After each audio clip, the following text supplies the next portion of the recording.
আমাকে দেখে কেমন লাগছে দেখো, মানে বিদঘুটে যাকে বলে সেটাই।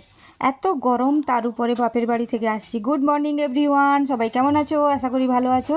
আমিও ভালো আছি। পুতুল দেব ব্লগে নতুন একটা ভিডিওতে তোমাদের অনেক অনেক স্বাগতম।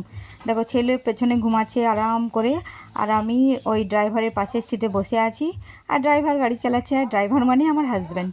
তো বাড়ি যাচ্ছি। এটা যবেকার ভিডিও ছিল, সেদিন কিন্তু আমার মুডটা একদম ভালো ছিল না, যার কারণ শ্বশুরবাড়ি থেকে বাপের বাড়ি থেকে শ্বশুরবাড়ি যখন যেতে হয়, একটার মেয়ে কী হয় শুধুমাত্র ওই মেয়েটাই বোঝে, আর কেউ বুঝবে না, আর বোঝানোর দরকারও নাই, কারণ এখনকার ছেলেরা তো একটুও বুঝবে না। ওরা ভাবে ওদের মা বাবাটা মা বাবা, আর মেয়েদের মা বাবাটা মা বাবা নয়।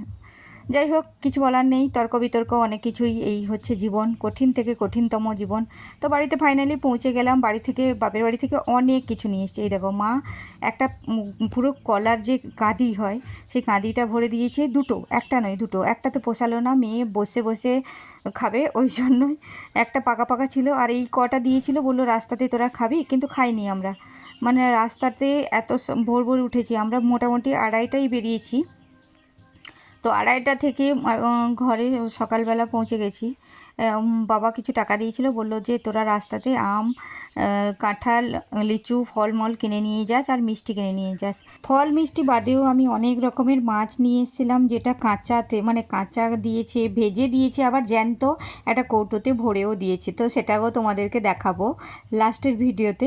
তো তারপরে বাড়িতে এসে মনটা ভালো হয়ে গেল, কারণ বাড়ির সামনে একদম গেটেই নাম সংকীর্তন চলছিল। আর আজকে হচ্ছে দুলোট। দুলোট মানে আজকে লাস্ট দিন, আজকে দিনে রাতে দুটোই, মানে রাত্রিবেলা খিচুড়ি প্রসাদ খাওয়ানো হবে, আর দিনের বেলা ধুলোটের জন্য একটু ভালো গান টান হবে। আর সবাই মোটামুটি দেখো, ছেলেরা মেয়েরা সবাই নাচছে। শুধু কি ছেলেদের নাচার, আর আমরা মেয়েরা বলে নাচতে পারি না? এই দেখো, আমরাও নাচতে পারি। দেখো ভালো করে চোখ বড় বড় করে দেখো। আর এই আনা কই মাছ 4টে এনেছি, বেশি আনিনি, কারণ কাঁচা মাছ এনেছি, ভাজা মাছ এনেছি, আর কত নিয়ে আসবো। চলো, এই ছিল আমার ভিডিও, টাটা।